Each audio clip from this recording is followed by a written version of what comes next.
So, dalay ko ng Diyos, walay katapusan. Salamatan na ang Diyos. Isa pa man sa awit kagi na maigsoon nga, we've been blessed. Amen. Before the foundation of the world. Nga, ngayon sa dito nga, ang Diyos is a sovereign God. Right. Nga, naghatag ka na ito, grasya kaluoy. Pinagi sa iyang gugma ka na ito. Mga, sa mga wali ni Pastor, remember the Lord had done for us. For our sins, the perfect sacrifice for our sin. Right. Wala nga ato yung pasalamatan ng Ginoo. Dili pa igo nga magasimba lang ta nga every Wednesday, Sunday. Dili pa ta makakuan sa Ginoo kundi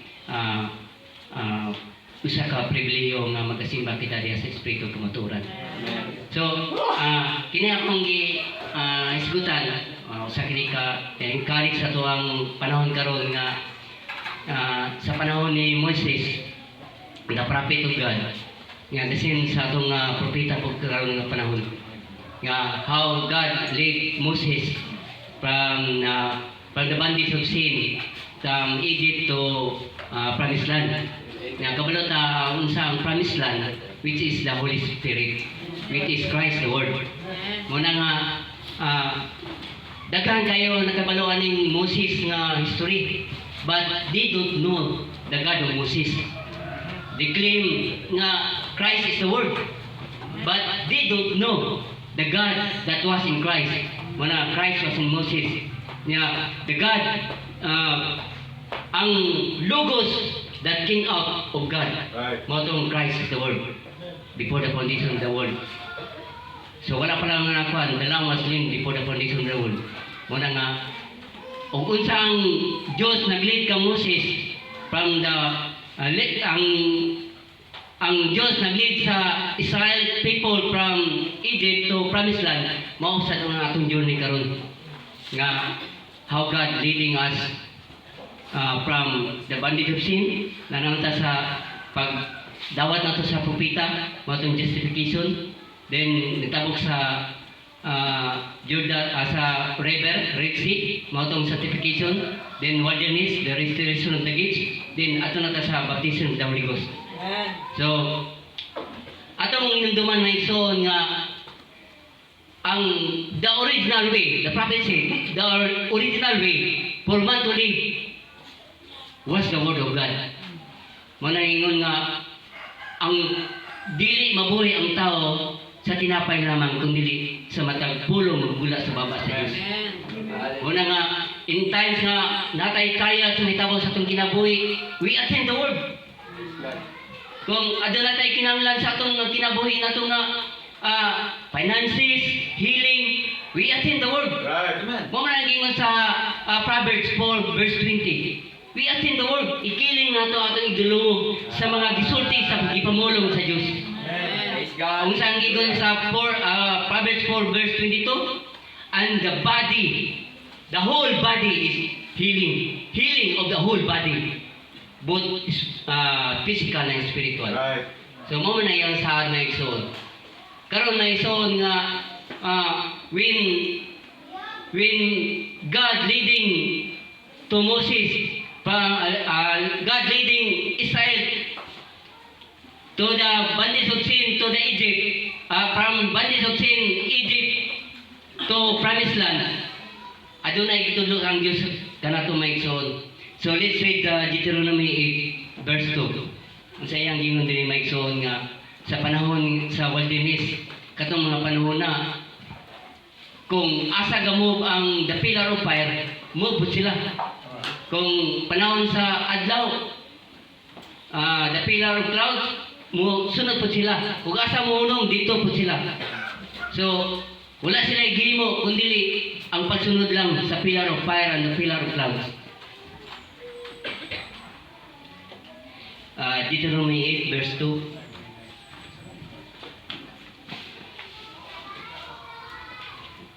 O ginunduman mo ang tanan nga dalan nga gidadaan kanimo ni Jehova nga imong Dios niining kapatan katuig didto sa kamingawan aron ikaw unsang Unsaon ka na ni maigsoon aron ikaw pag paubson niya. Praise God. Then usa pa sa pagsulay kanimo to humble thee, to prove thee. Right. Ang gikuan na nga to prove thee is pasulayan kita. Every sons and daughters of God must be tested and proven. Hallelujah. Amen. Praise So, ang Diyos, okay na ba Diyos? Ang Diyos, nagtudlo ka na to nga how to be humble. Right. Sometimes atong kinabuhi na to may igsoon nga makalimutan nga sa atong achievements sa atong kinabuhi na to nga nanaka sa taas wa nakakainumdum kung unsa na ang gihatag sa Ginoo sa imo nga panahon nga from the bondage of sin to the promised land. Unsa nitabo sa kamingawan? Ang mali nila dito, their fatal mistake, ingon sa prophet Right. of God, their fatal mistake when they begin to murmur Amen. against Moses, against the God's servants, Hallelujah. and against God. Right. Amen. Wala silang nakalaos dito sa yutang saan. Ang tanan, ang uban mga matay, were only to reach the promised land. Because wala silang naglantaw sa mga sirkunstansya, kundi naglantaw sila sa saad. What is the overall inheritance? Is the word. Christ is the word. Ang promised land, mao ka ang promise is the Holy Spirit. Right. Hallelujah. So mo na mga iso nga tudluan kita unsa ang pagpaus. The prophet said, humility is a way of success. Right. Humility is the way down is all the ways. Kung yung nga the way up, it is down always ka. May iso. Kung the way down, the way up. Ikaw magpabos, ang Diyos magpataas may igsoon. So mo na atong kinabuhi may igsoon. Hallelujah. Without God, we are nothing. Wala nga sandi kita kanunay sa Ginoo may igsoon. Kung saan gibuhat sa mga 10 spies, the more God, walay palingki dito may igsoon. Walay isa-unsa nga ilang ipamalit dito. Ang God na provide og pagkaon may igsoon. God is provider. May pakita na to nga kung unsa man ang trial sa itong kinabuhi may igsoon, we humble with humility. Mo na ikitudlo sa tuwa may igsoon. Aron sa pagsulay kanimo may igsoon, ang pagsulay kanat mo. Right. Mo na nga sa mga panahon sa mga trials and difficulties 2024 na karon may igsoon. Naabot na atong trials natay mga trials sa atong kinabuhi nato may igsoon. I-assist na to ang atong kinabuhi diya sa mga trials may igsoon. Basig napatay kulang sa atong diya nga dili na to makita diya sa pulong sa Dios. Hallelujah. Ningon sa dito nga we attend the word. Kung unsa mong kailangan nato, i-attend nato diya sa pulong. Praise God. And the original way for man to live is by the word of God. Amen. Na makaingon mingon ang propeta nga tinuod man na mga igsoon nga makita nga as a Christians. Pero ang tinuod nga Christians to believe the word of God. Mingon ang prophet nga how can we see we are Christians if we are disbelieving the word of God? Right. So kung saan nasilat diri may igsoon ato nang tuwan. Yes, amen. Kung kailangan tagiling it is finished. Right. Ato nang i-claim may igsoon nga ang iyang gi-promise na to healing the whole body, Hallelujah. the whole place. May tayo makita na to diya sa Proverbs 4 verse 22. Ang giistorya po dito sa 23. Katong kung mo nang kilala na natong kasing-kasing na to atong ikip kay nadiri ang mga issues of life. Right. Amen. Mo na kailangan na to i-attend we attend the word of God. So, nitabo diri kwenta may song. Padayon ta.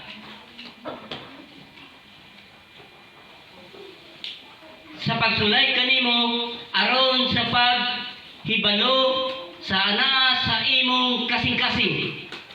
Kung buot ka magatuman sa iyang mga sugo, kundili kining sugo maigsoon, full obedience to the word of God. Full obedience to the full word of God. Kailangan mo-obedience ka dito sa kinatilipukan nga pulong sa Diyos. Amen. So dito padayon ta maigsoon. O ikaw gipaubos niya. O ikaw ipaubos niya. O gipaantos niya sa kagutom. So God permitted us to suffer. May gingon din ni maigsoon. Nga aron kita kanunay magaduol kaniya. Nga dili sa kagulingon nato, not by power, not by strength, but by spirit. Amen. Amen. O gipakaon ikaw niya sa mana. So dahil mana maigsoon, which is Christ. Pero din sa atong kan maigsoon, we know the prophet said ingon siya nga the angel manna is the angel food. Which is the angel food in the prophet. Hallelujah. Amen. May naghatag ka na to pagkaon nga spiritual. True. Kaya siya ang og sa kan pa the sobre. Siya lang ang priest nga may maghatag og revelation ngadto sa congregation. Amen. Amen. So, padayon ta mention nga wala mo ihiili bisan ang imong mga amahan, wala makaila aron sa pagpahibalo kanimo nga ang tao dili mabuhi sa tinapay lamang kundi sa tagsa-tagsa ka butang nga magagula gikan sa baba ni Jehova mabuhi ang tao. So, kita nato maigsoon nga unsang gikan sa Matthew 4 verse 4. Nya dili mabuhi ang tao sa tinapay lamang kundi sa matag pulong nga magula sa baba sa Dios. Kay kanang pagkaon nga natural, physical is temporal lang ang maigsoon. Amen. But ang spiritual food mao kanay naka-nourish sa akong kalag, sa atong kalag maigsoon. Mao kanay makahatag kanatong eternal spiritual food, eternal nga pulong nga dili malungtad. Nga adunay promise ang Ginoo nga mahanaw man ang langit, mahanaw ang yuta, apan ang pulong magkapabilin. Amen. Amen. So mo na maigsoon nga kung when come trials sa atong kinabuhi nato, we attend the word of God. When time of healing, we attend the word of God. Sana to sa Joshua 14. Kaniya to, si Caleb is a type of a true believer. Pagkita na to nga si Caleb usa ka magtotoo maigsoon.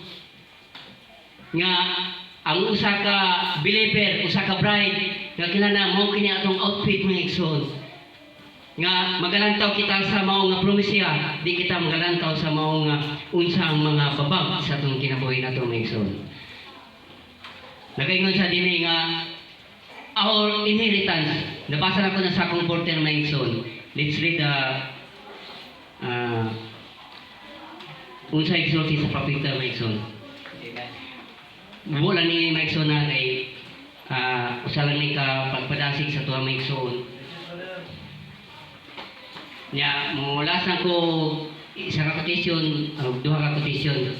Nga mabasa na ko sa adoption. Nga sa wali niya nga adoption, dito niya nasulti nga ang Kanaan is tied to a promised land. Dili sa tied sa millennium, kundi mao kana ang the age represented the age of the overcomer. Yes. Like we are not in the battlefield, we are not in the picnic, we are in the battlefield. Amen. So ang atong spiritual battle ug unsa man mao kana ang atong mao po ang gingon sa propeta nga every inch of the world will fight it. Right. Wala nga i-claim na ang inheritance. Ingon sa dito, is yours. Ato lang, there is no fight, there is no victory. Kailangan ato yung ipaglaban na ikson. Amen. Amen. Kaningon sa dito nga, bisan si Caleb nga, kaniya to, 40 hantod karon 85 na siya, ang iyang kusog, mao lang gihapon hantod karon. God fortified this church with His word. Mao nang gingon sa propeta nga God fortified His church with His word. Asa kita mamalingon diha maigsoon diha sa pulong sa Dios. So dito sa comforter maigsoon, we know the comforter is the Holy Spirit. Paragraph 54. I live by the word, Jesus said. It's written, man shall not live by bread alone, but every word that proceeded out of the mouth of God. And this is it, and that is given to us a heritage. Amen. It's our inheritance, the word. Oh God, let us think of it in the deepness of it. Deep to the deep. Paragraph 55. It's our privilege. It's this secret trust that God has put His church. God gave His word to His church. And that secret heritage is ours. It's a gift from God, not to just to compromise on this Amen. and cut this out. Di na ito putlo ng soon and cut this out. And throw this out and add this in to suit our own taste. Amen. Nga dili lang na yung mga ako ni mi kuan ni ilabay ni pulong kay mao ni haom sa kuan. Your thought is not the thought of God. Ang iyang pamagi dili atong pamagi. No. But to preach the full word, the whole gospel, we are duty bound as a Christian to take it and believe it. Amen. When we know if our hearts condemn us, not, then we know we have favor with God. Amen. So, dito sa adoption may son, sa walay niya nga adoption number 1 nga. Kabalutan sa adoption, His own son. Positioning. Adoption is not a new birth, but adoption is position. Right. Amen. Amen. Your placing. Hallelujah. Muna nga, Amen. sa adoption, daghang kayong magkakuan ng adoption may igsoon nga we're predestinated unto adoption. And adoption His own son. So, dito sa adoption,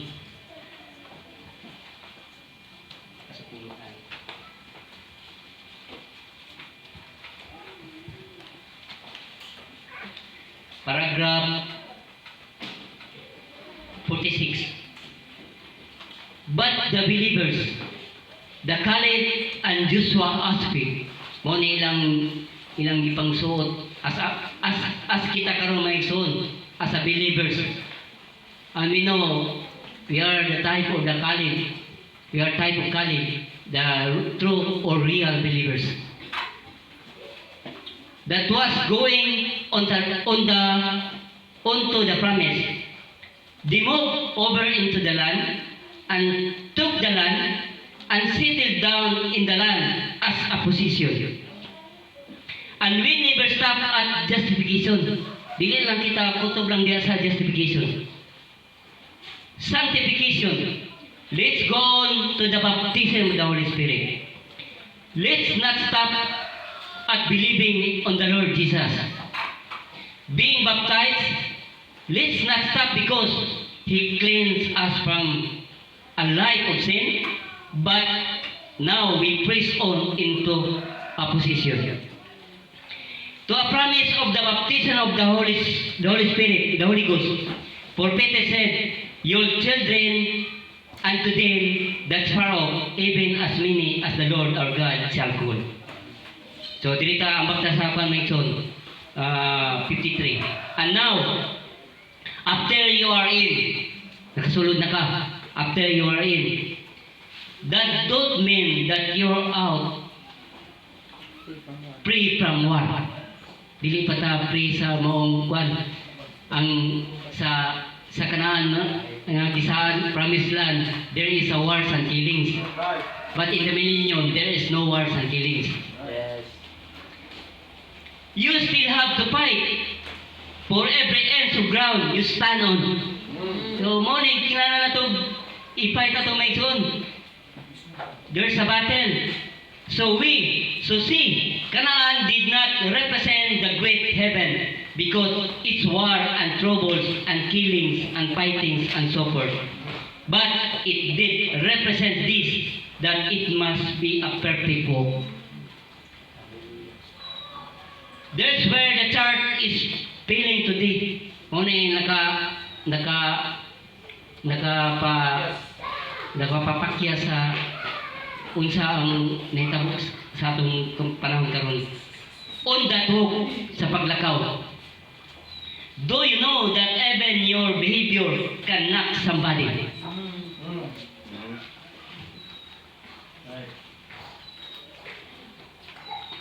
Else out of getting hell, your misbehavior or unconfessed sins of your believers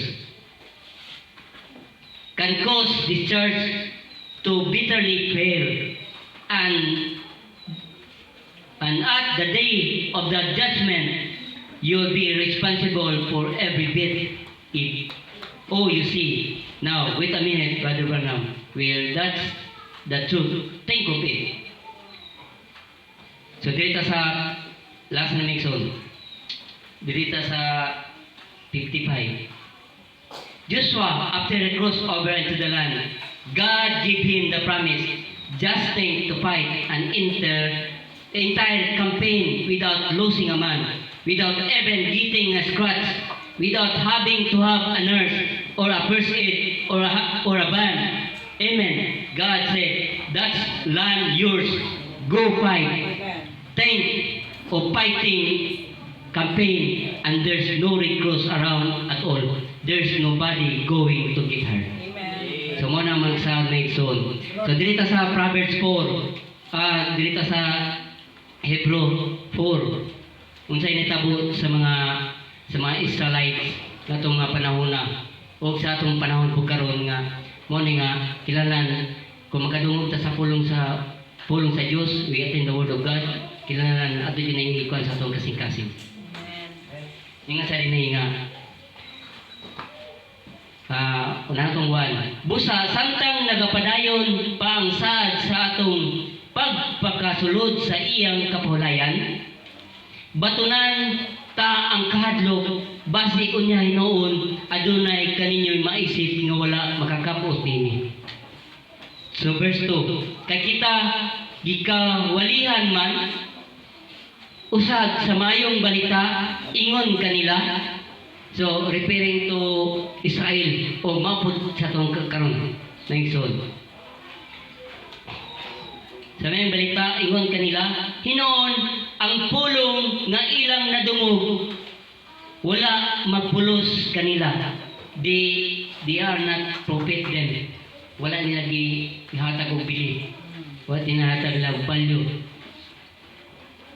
Ingon sa dinhi nga nakadungog nini, wala man mudawat nini uban sa pagtuo. Kay kita nga na magpanuo nagasulod sa maong kapawlayan ingon sa iyang gisulti.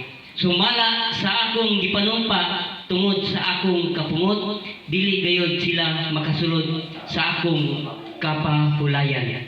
Bisan tuod ang iyang mga buhat na tuman na sukad pa sa pagatukod sa kalibutan. So muna ang reminder sa itong mga isuon nga as a believers of God, we follow the word of God, the full obedience to the full word of God.